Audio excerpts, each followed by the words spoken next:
anak-anak semuanya, bagaimana kabar kalian hari ini? Ibu harap semuanya baik-baik saja dan dalam keadaan sehat. Tidak terasa kita telah melakukan pembelajaran dari rumah ini kurang lebih selama 2 bulan.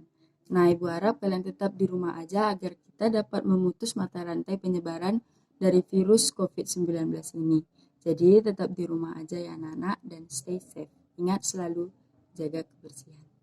Kembali lagi bersama Ibu Adela Stepu dalam mata pelajaran geografi. Nah, dalam video-video kita sebelumnya, kita telah membahas tentang atmosfer dan juga bagian-bagian di dalamnya. Nah, hari ini kita akan membahas topik yang berbeda, yaitu kita akan membahas tata surya dan juga jagat raya. Nah, sebelum itu, anak-anak, kita ini tinggal di planet yang bernama Bumi.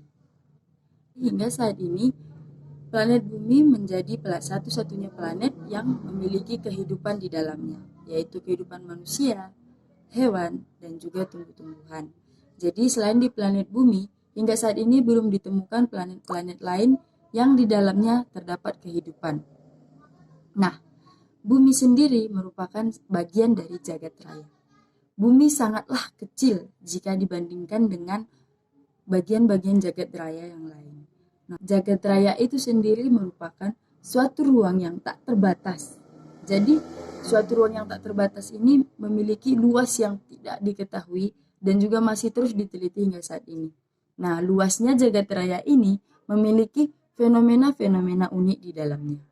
Fenomena-fenomena unik ini sendiri memunculkan tanda tanya dan juga rasa ingin tahu hingga terus diteliti oleh manusia.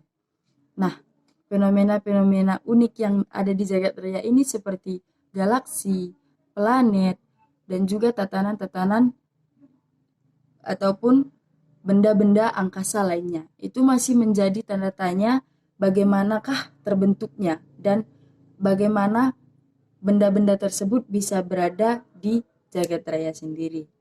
Nah, pihak yang bertugas ataupun yang meneliti tentang jagat raya ini bernama NASA. NASA didirikan pada tahun 1958 dan hingga saat ini kantor pusat dari NASA ini berada di Washington DC, Amerika. Jadi jika anak-anak berminat ataupun ingin fokus dalam bidang antariksa ataupun luar angkasa, anak-anak dapat belajar dengan giat hingga suatu saat nanti mungkin anak-anak bisa pergi ke Washington DC untuk bekerja ataupun bertugas di NASA sendiri.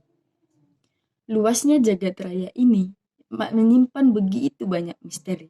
Salah satunya misteri yang hingga saat ini belum dapat dipecahkan adalah bagaimana proses terbentuknya jagat raya itu sendiri.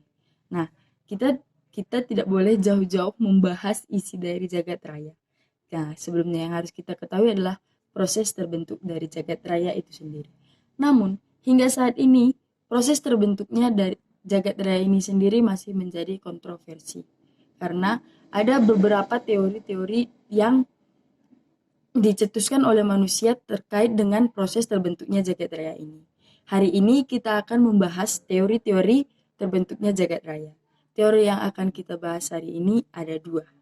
Teori pertama yang akan kita bahas adalah teori Big Bang. Apa yang terlintas dalam benak anak-anak ketika mendengar kata Big Bang?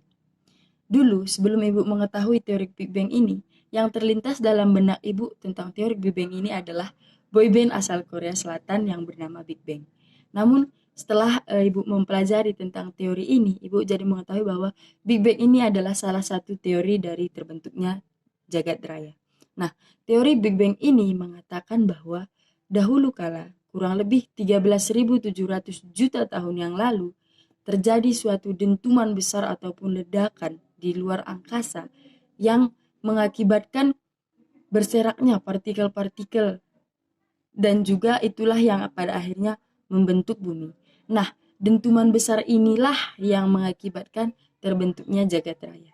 Teori Big Bang ini merupakan teori yang paling banyak dipercayai kebenarannya oleh umat manusia.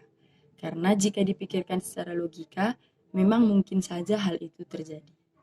Nah, namun selain teori Big Bang ini, juga terdapat teori kedua, yaitu teori keadaan tetap. Nah, teori keadaan tetap ini diciptakan oleh Sinambung.